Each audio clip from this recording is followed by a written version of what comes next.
Hey everyone, the banners releasing for the first half of patch 4.8 have been announced, and I wanted to give a quick and simple analysis on whether these banners are worth pulling on or not, coming from a day 1 free-to-play player. Of course, these thoughts will be coming from a purely meta perspective. If you really like a character and want to pull, then you should pull regardless of meta. So let's start off with the 2 5-star characters of the banners. First, let's talk about Navia. Despite what everyone says about the state of Geo, Navia is a solid top tier DPS nevertheless. Her multipliers just have great numbers. As a result, she does great damage in single target and has solid AoE as well because of her piercing nature of her skill and melee normal attacks. I would describe her as being strong in spite of and not because of being Geo however, as her passive talent incentivizes elements other than Geo on her team. And this is quite contrary to the mono Geo nature of other characters like Itto and Goro. And I do think that this fact does make Navia better because it opens up more teammate options for her. Ideally, she still wants another Geo unit on her team to enable Geo resonance as well as provide some Geo particles for her. Chiori is her best Geo teammate option for damage even without Chiori C1. Zhongli is also a great teammate for the extra res shred and of course his shield. As for the other teammates, you can kind of go whatever sub DPSs you want. Commonly people go Bennett and Xiangling, and that's of course very strong. You can also choose to go units like Fischl, Xingqiu, and Yalan, and they are all solid. Farina and a healer is also a great option.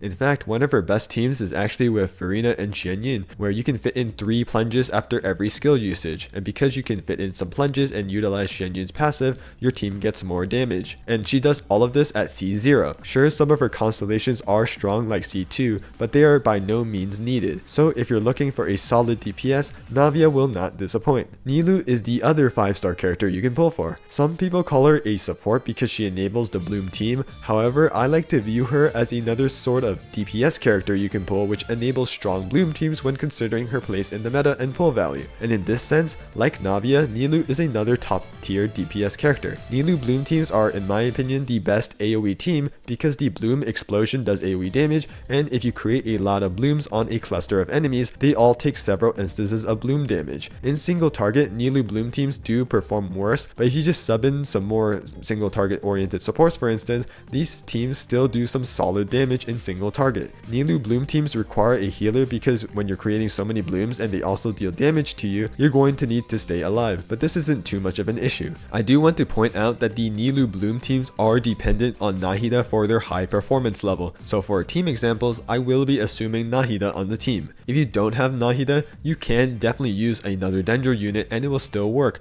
but the team will perform significantly worse. There are 2 versions of Nilou Bloom teams. First is the double Dendro double Hydro version. With Nilou and Nahida on the team, you have 1 Dendro unit and 1 Hydro unit remaining on the team. Either can be your healer in this case. However, in this team, the Hydro unit must provide a good amount of off-field Hydro application or be able to on-field to provide more Hydro. If you go a Dendro healer, then you can go units like Xingqiu and Yalan. If you go a Hydro healer, then you should probably go Kokomi or Barbara since they can both on-field as catalyst users to provide more Hydro, and in Kokomi's case, her jellyfish also just provides a good amount of off-field Hydro as well. This allows you to go units like Kale as the second Dendro unit. As a result, one of Nilou's top teams is Nahida, Nilou, Kale, and Kokomi. The other Nilou Bloom team is triple Hydro single Dendro. The single Dendro is typically Nahida in this scenario, while the other 3 Hydros is Nilou, a Hydro sub DPS, and a Hydro healer. And in this team, you would just on-field with your Nahida for instance, so pretty simple. And just like Navia, Nilou only needs to be C0. C2 is cool and all, but do you really need it?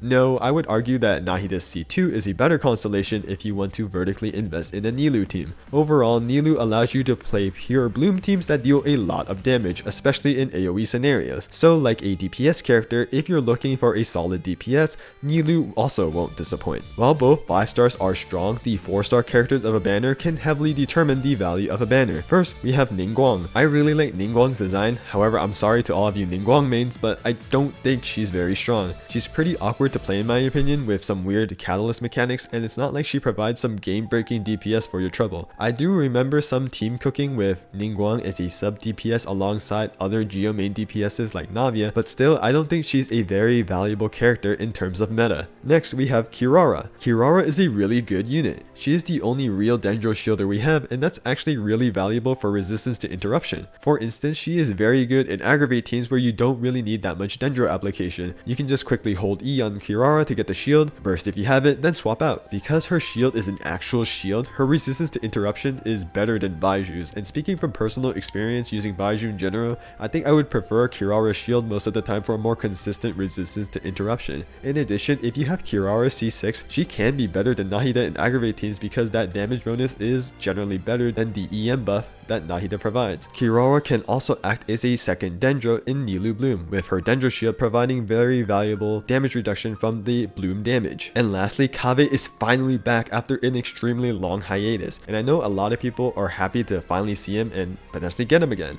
So in terms of collection and novelty, Kaveh is a good 4-star to have on this banner. Unfortunately, from a strict meta perspective, I don't see him as a very strong unit. His kit is designed around manually detonating Bloom, with the Blooms dealing increased damage. This is a pretty unique mechanic, but if you're just looking to deal Bloom damage, then Nilou just does Bloom teams better. Another team option for him is using him as a driver for teams like Hyper Bloom. This definitely works, but his kit is pretty counterintuitive for this purpose because his skill and burst cast proc the Bloom when you really want your Electro character proccing Hyper Blooms instead. So overall, both 5-star characters provide top tier DPS teams. You can get them if you want them, otherwise they are just different DPS options, so you don't need to have them. And for the 4-stars, the only really valuable one meta-wise in my opinion is Kirara, with Kaveh being potentially valuable for collection purposes because he just hasn't been on any banners recently. Now let's move on to the weapon banner. Navia's signature weapon, Verdict, is a strong claymore giving crit rate and attack unconditionally. The second part of the passive is pretty much just designed for Navia, however. Because of this, I would only pull this weapon for Navia, but it can technically be used as a general claymore stat stick for other characters. The best thing about this weapon, however, is his aesthetics. It's a gigantic golden axe. What's not to like about that? Next is Nilou's signature weapon, Key of Kashnasut. Obviously very good on Nilou because of the HP and the EM sharing so that your blooms will do more damage. However, because of this EM sharing, this weapon is actually a really good support weapon, thus it gains a lot of value if you want to vertically invest in some other teams. The two best users of this weapon support wise is Kuki for Dendro teams and Farina when your team can utilize the EM. In Kuki's case, the HP increases her healing, which actually makes running Farina with her in Dendro teams more potent,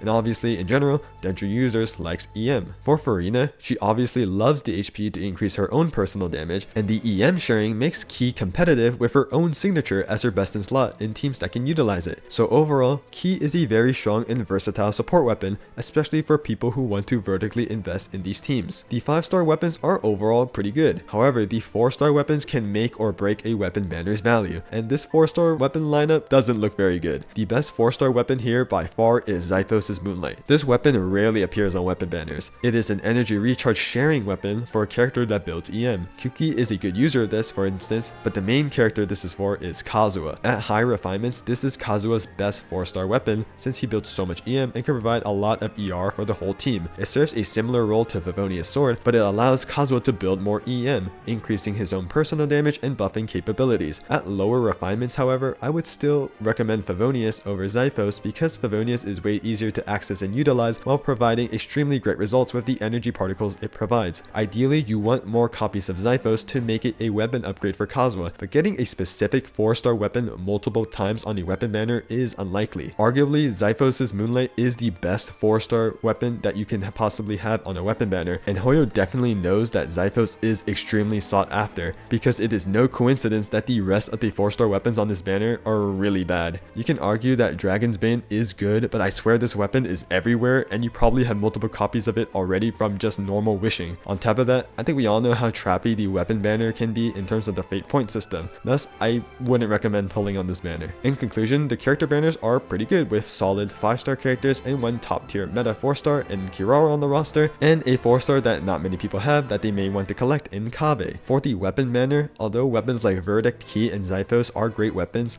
the rest of them are pretty bad, so I wouldn't recommend pulling on this banner to snipe the ones you want. However, remember that natlan is coming very soon. Although Navia and Nilou are strong, you don't absolutely need to pull for them if you don't like them or don't want them. We will be getting news on natlan very soon, which I will definitely cover, and who knows what meta-defining units will come with its release. Thus, it's probably a good idea to save and see what happens till then. I hope this banner review was helpful to y'all. If you like this type of content or are very interested to see what is coming in natlan, leave a like and subscribe to the channel. Feel free to leave your thoughts and any questions in the comments below, and I hope you all have a wonderful day.